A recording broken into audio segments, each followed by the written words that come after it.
Welcome to another episode of Ed Talk. Tonight, we have a special guest for you, Dr. Sigmund Freud, discussing two topics that we know you'll enjoy: the psychodynamic approach and sex. Sit back, relax, and enjoy this Ed Talk. Hello, my name is Mike Brown, and this is Ed Talk. So what is the psychodynamic approach? What does this theory have to do with sexual urges? For the answers to these questions, let us understand the debated mind of the father of psychoanalysis, Dr. Sigmund Freud. Sue Collett, PhD, wrote in Psychology Today, says Freud believed this: sex is a prime motivator and a common denominator for all of us. As pleasure is achieved through erotic attachment to any areas of the body, Freud believed that the id operates on what he had called the pleasure principle. But I would much rather you hear it from the father of psychoanalysis himself, Dr. Sigmund Freud. Guten Tag. This is your psychoanalyst, Herr Sigmund Freud. We have been meeting for some time now, and I think it is a good opportunity to go over some of my findings through what I call the psychodynamic approach. Fear not, because as I said in my 1938 book, An Outline of Psychoanalysis, it is not scientifically feasible to distinguish what is psychically abnormal or abnormal. As for your sexual desires, proclivities, or perhaps perversions, for lack of a better term, the causation lies heavily on experiences and traumas that you have experienced in your childhood. Perhaps the excessive discipline and shame you felt during potty training has caused you to become fixated or stuck at the anal stage of your psychosexual development.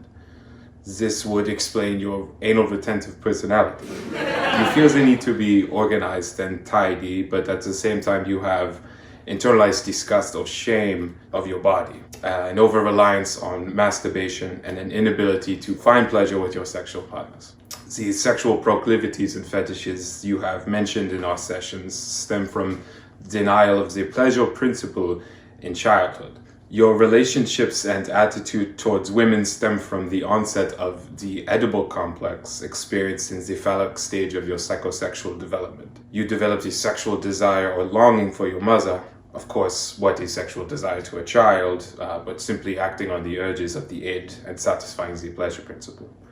The question for me is not how does one become a pervert, rather how does one become sexually normal? Well, I hope this psychodynamic approach to your sexual issues has proven helpful. Until next time, my friend, auf Wiedersehen. What an incredible point of view from Dr. Freud, and a unique perspective. What drives a person's actions? What drives a human being's desires?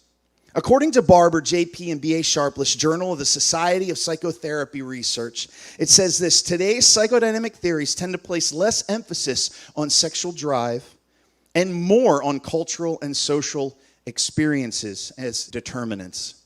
So I would like to dive into the opposition of the relation of sexual urges with the psychodynamic approach.